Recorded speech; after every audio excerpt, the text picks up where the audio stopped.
You're listening to the Power Agent Blogcast, empowering agents to elevate their business to the next level. Challenges are just a guide, leading you, don't run and hide. You've got the heart, you've got the drive, feel it pound, you're alive, Power Agent. I want you to picture the roads in your town for a second. Just like visualize the asphalt, the stoplights, the intersection. Right, just the everyday infrastructure. Yeah, exactly. And when we talk about what a home is worth, we usually talk about, I don't know, the square footage or like a renovated kitchen. Or the local school district, sure. Right. But fundamentally, the reason a house in your town is worth what it's worth has a massive amount to do with those public roads. It's the invisible infrastructure, basically. Yeah. I mean, the very concept of market value relies entirely on that accessibility. Because, open public roads connect every single home to every potential buyer and every buyer to every home. Anybody can travel them. You just turn your steering wheel and go. Exactly. Nobody owns the intersection. And that openness, that frictionless connection is what makes the whole system valuable. But we honestly just completely forget it's even there until someone threatens to block it. Or, more accurately, until someone proposes putting up like a private toll booth at the end of your driveway. Which is a perfect analogy. So welcome to today's deep dive.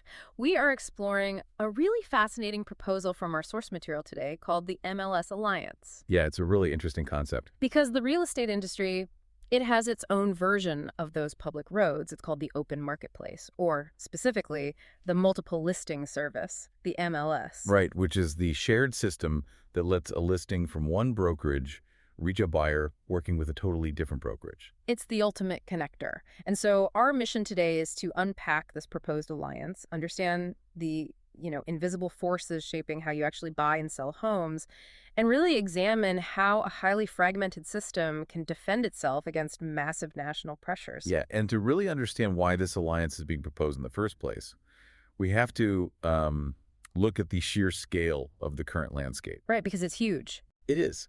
The open market as we know it, it isn't run by one giant monolithic entity. It's incredibly decentralized. At the top level, you have the National Association of Realtors, which represents, I think, over 1.5 million brokers and agents. Wow. Okay. And then we have an organization called RESO, the Real Estate Standards Organization. Okay, actually, let's pause on RESO for a second, because we need to understand how the plumbing works here before we look at the house. What does RESO actually do, like in plain English? Sure. So think of RESO as like the universal translator for real estate data. The universal translator. Okay. Yeah. So if a system in Florida categorizes a home as having a half bath, right? And a system in Seattle calls it a powder room. Computers can't easily sync that information. Exactly. They get confused. So RESO creates this standardized data dictionary so that every piece of real estate software across the whole country is speaking the exact same language. Okay, that makes sense. So you have NAR representing the people and RESO handling the data language. And then beneath that, the source says we have exactly 489 separate individual MLS systems operating across the country. Right. 489 distinct, very localized sets of roads. Which is a lot of different road systems. It is, yeah. And that extreme localism, it's just a product of history. Real estate has, always been a neighborhood business. Sure. And those 489 systems do a great job keeping listings accurate and visible in their own areas. But here's the critical vulnerability that our source points out. Out of all those organizations, all those acronyms and systems, not a single one wakes up every morning with the sole exclusive job of protecting the marketplace itself. Which is wild to think about. Yeah. And for a long time, having a fragmented local system wasn't really a problem. A real estate board in Ohio didn't need a national defense strategy. No, of course not. But the landscape has dramatically changed, right? Because the entities trying to capture that market, they aren't local anymore. Not at all. And the imbalance of power today is just staggering. Mm-hmm. Consider a typical local MLS. They have, a modest budget, a small staff, a very localized focus. Right. Now, put them across the negotiating table from national tech portals and massive corporate brokerages. Oh, wow. Yeah, that's a huge mismatch. Right. These national players are operating at a scale that's almost unfathomable to a local board. They're negotiating data access, buying massive ad campaigns, and filing lawsuits using like billion-dollar balance sheets. Yeah, a single local MLS just cannot absorb or counter that kind of pressure alone. Okay, let's unpack this a bit more. Because if we have 489 perfectly functioning local systems, why do we suddenly need a whole new alliance? Well, the source material references a piece called Compass Just Showed Its Hand, Oh. and it's not about sellers. Oh, yeah, I read that one. Yeah, and it illustrates perfectly how this is playing out. We're seeing large brokerages try to keep listings off the open MLS so they can create their own exclusive private networks. Right. So if a national brokerage captures enough inventory internally, they don't just participate in the market anymore. They basically become the market. Exactly. And a local MLS in, say, a mid-sized town, they just don't have the leverage to push back when giant corporation starts pulling all that inventory off the public roads. Which brings us to the core of the proposal, right? Since 489 isolated systems will just eventually get picked off one by these national giants, the source material proposes forming a voluntary alliance. Yes. And this alliance is designed to execute 5 specific functions to protect the open market. So let's get into those. The first function is establishing what they call a national floor. Right, the national floor. So let's break down the mechanics of this floor. The idea is to set a shared minimum standard across the board, right? Every member agrees to the same basic rules of the road. Yes, meaning every single listing gets registered and is actually visible to all participants. Right, and it also mandates a written seller disclosure before any private or delayed marketing happens. And it creates universal definitions for industry practices like office exclusives. Which is really important. Let's actually define that term, because an office exclusive, it sounds like a nice VIP perk, but it's really the toll booth we mentioned earlier. Yeah, it really is. An office exclusive is when an agent takes a listing but only shares it with other agents inside their own brokerage. They just deliberately keep it off the public MLS. Exactly. And the pitch to the seller is, exclusivity and privacy. Right, we have an elite buyer list or whatever. Yeah, but the mechanical reality is that the seller is drastically shrinking their buyer pool. Yeah. And often they don't fully understand the financial impact of limiting that competition. So the national floor forces transparency there. But, okay, let me push back on this concept of mandating a single standard from the top down. Okay, sure. If you impose a universal rule book across 489 incredibly unique local markets, aren't you just completely stifling local flavor? Like a market in rural Wyoming doesn't have the same needs or pace as a market in downtown Manhattan. That's a very natural concern. But the source counters it with a really crucial distinction. The national floor is not a cookie cutter. It's a building code. A building code. Okay, explain how that distinction applies here. So think about how municipal building codes function. A building code doesn't dictate what color you have to paint your house. Right. Or whether you should build like a Victorian wraparound porch or a modern glass facade. It simply dictates that the foundation has to be a certain thickness and, the electrical wiring can't be a fire hazard. So it's a shared minimum for structural integrity. Exactly. And the Alliance's national floor operates the exact same way. It ensures the structural integrity of the open market remains intact while leaving plenty of room for local boards to build unique features on top of it. Oh, that makes a ton of sense.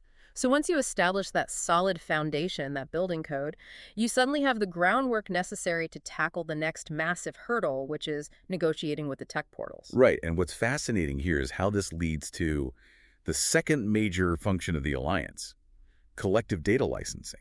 Yes, the seating chart. Right. Because right now, under the current fragmented system, a massive tech portal can approach our 489 MLS systems one at a time. Like a divide and conquer strategy. Completely. They let local boards bid against each other for placement on the portal. So how does the Alliance actually change that dynamic legally without, forcing all 489 systems to merge into one giant company? By adopting a unified licensing framework. So they don't merge their databases at all. Instead, they all agree to use the exact same contract template and baseline terms for anyone who wants access to their data. Ah, okay. So when a national portal wants to display listings, they no longer get to have 489 separate isolated conversations where they hold all the cards. Right. They have to negotiate against a unified framework that speaks for, well over 1 million subscribers. The leverage completely shifts. Exactly. And just to clarify, the Alliance doesn't own the data. Right. The local MLSs still license their own data. They just share the same leverage. Right. And if you want to see exactly how crucial that leverage is, the source points to an article called Stop Watching the Zillow versus Compass Spectacle. That's a great piece. It really highlights why individual local boards are just getting steamrolled in today's data landscape. The Alliance ensures they aren't like standing on a tiny island when they negotiate. But let's follow this logic a step further. Okay. Let's say a local board adopts this unified framework. They stand their ground against a portal, and the portal decides to skip the border entirely and just file a lawsuit. Which happens frequently, unfortunately. Yeah. And that brings us to the third function, a shared legal fund. The shield. Yes. This is perhaps the most critical defensive shield the Alliance would offer, because the reality of litigation for a local MLS is incredibly grim right now. Yeah, let's put that in perspective for you listening. If your local MLS gets sued, they might be looking at $2 million in legal fees just to defend a policy that perfectly protects consumers in your town. And the local board might only have a fraction of that in the bank. Right. So they fold, they settle, they change the rules to favor the corporation simply because they literally cannot afford the cost of being right. Exactly. And suddenly, the public roads in your town are compromised. It's just wild. The chilling effect of that financial mismatch is profound. But with a shared legal fund, members pool their resources for defense. So the whole psychological and legal dynamic just flips entirely. Right. If one single MLS is threatened, sued, or pressured, the attacker isn't looking at an isolated, underfunded target anymore. They're looking at a united front with a massive pooled defense fund. All 489 stand with them. Wow. You essentially neutralize the whole David and Goliath dynamic. You really do. But, a marketplace isn't just about fending off lawsuits and negotiating contracts. You actually have to run the daily operations. You need software, security, tools. Which is the fourth function.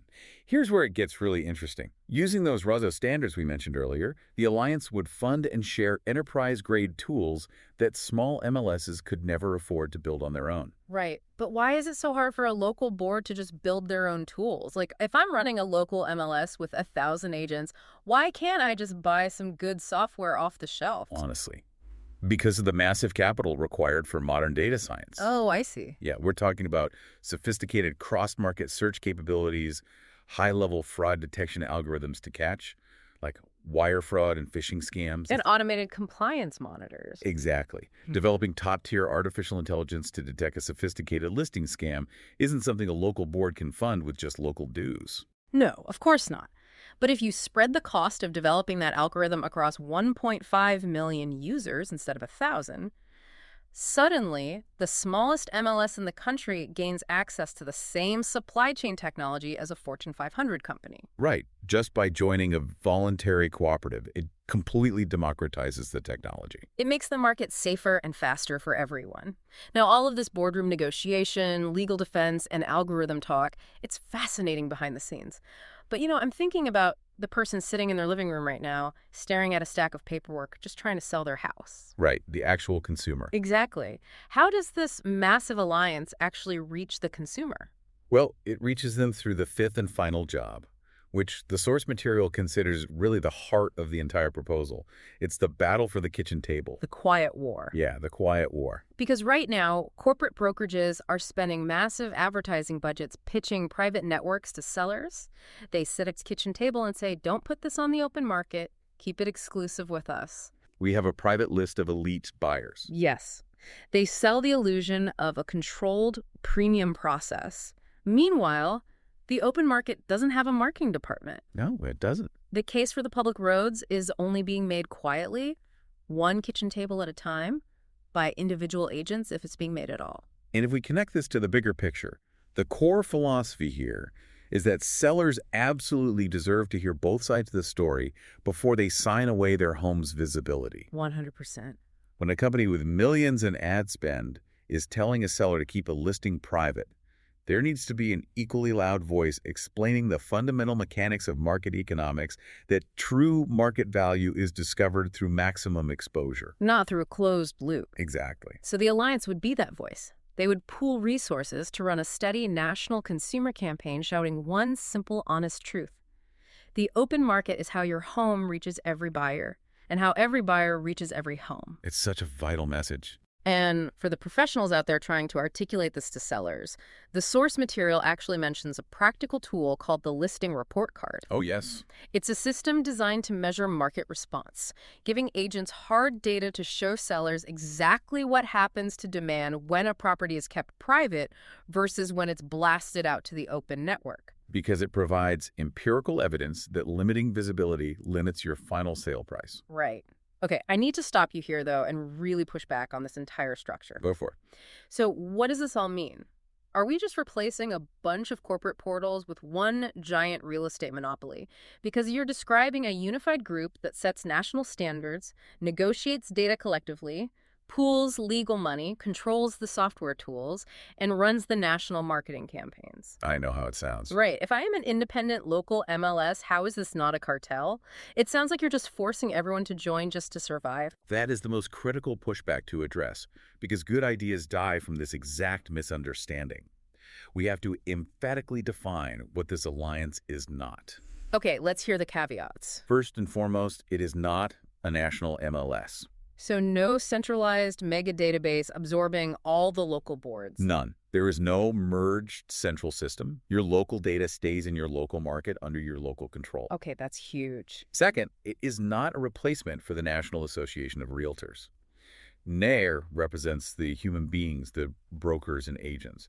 This proposed alliance strictly represents the MLSs themselves. Got it. What about the tech portals and the massive brokerages? Is the alliance designed to just crush them? Absolutely not. It is not anti-brokerage or anti-portal.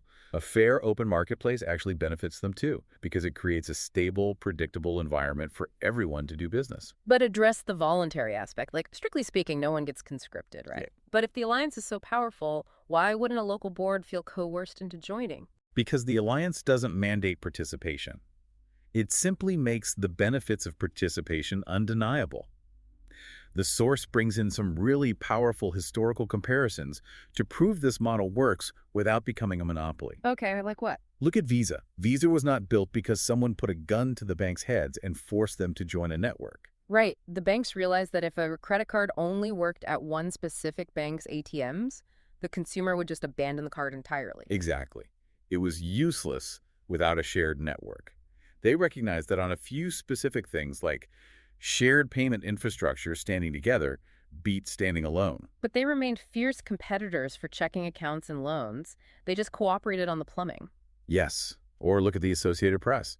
The AP wasn't built by forcing newspapers to join a media monopoly. Right, because sending reporters everywhere across the globe is astronomically expensive. Exactly. A room full of fiercely competitive independent newspapers looked at the cost and realized they needed to pool resources for basic wire reporting. But they stayed competitors on local news and editorial opinions. Exactly. They just shared the fundamental infrastructure. Yeah. In both cases, membership simply became the obvious choice. Because the cost of trying to build an international reporting network or a global ATM system by yourself was literally impossible. Standing together beats standing alone. That is the driving philosophy here. So to bring this all home, the core thesis of this deep dive is really this. The open real estate market, those public roads that connect you to every buyer and seller, didn't just spring out of the ground naturally. No, people had to build them. And more importantly, they won't survive on autopilot.